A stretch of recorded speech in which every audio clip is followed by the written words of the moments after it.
Emfana. Kwenda njani umuke empana ifoni se uyisa ku? Uyithengisa mara imali bezongibosini.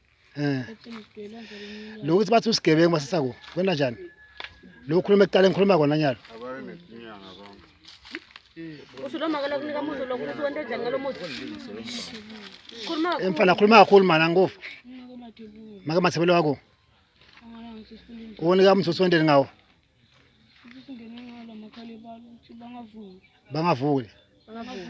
Bangavuki. Bese nenda njani nanisebenzise lo muthi? Nenda njani nangenile? Ufaka kanjani? Ntshontsha wena usebenza nabani wena? Uhlala ku? Epejukufa. Se nani ntshontsha yetindo namba nato nabani? Mbani makwakwa? Tinga nguphi la ntshontsho khona futhi yenzawo? Ngakho kwakho. Kabani? Khuluma kakhulu mfana. Kabo bani? Akhawubani? La akhawubani? Maye. Kuba baba sha. Ngithatheni. Khuluma mfana.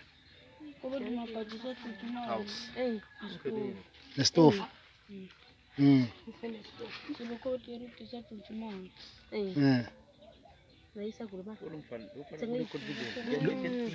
Lo manje emfana manje lo muthi noma ke unithuma ngawo noma yanithengisela lo muthi? Yosithengisela. Unithengisela ngamalini? Ngo50. 50 rand.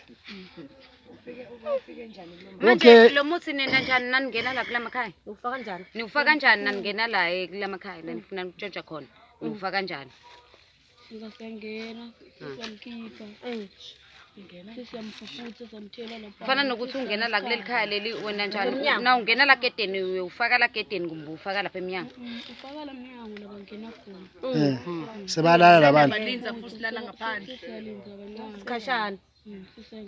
Siyangena. Nivula ngani ngoba suka bakhiyile? Basuka bakhiyile musi mayivula ngani? Baba, buka phela. Niyakwabula. Niyagwabula? Kwabula ngani? Nigwabula ngani ebhodi? Khona phela nyalo basengakushaya bona mara ngathi abafuna ukushaya phela uyabafuna asikushaya nyalo. For pounds. Nithola ngofana. Okay, Bese le for pounds angeke khona khona kusasa ukuthi nigwabulini kumbe sobona kusasa. Umphakathi wakithi. Hey, kumatima la ngaphandle mbalo emncane uyasetshenziswa la bantu labadzala egangeni nyalo.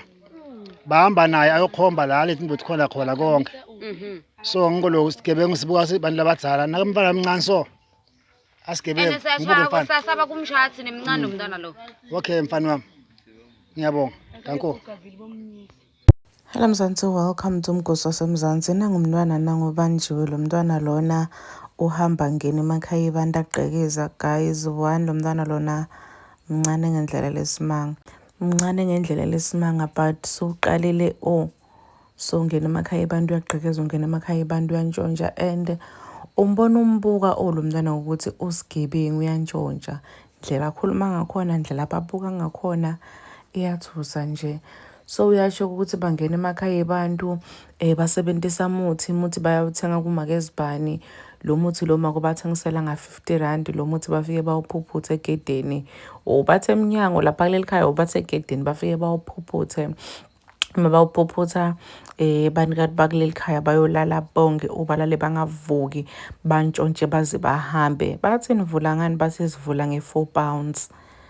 Imagine guys, bantwana abancane kangaka sebakhona kuthenga umuthi kubomake umuthi ukuthi bantu balala mabayontshontsa.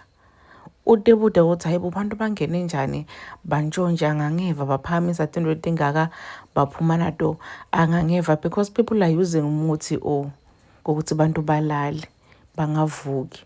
Naye lo make lo thengisela abantwana labancane nakangaka umuthi ukuthi bayontshontsha emakhaya abantu naye kufanele kahle kahle aboshwe because yini lento lafundisa abantwana yona buthakathi.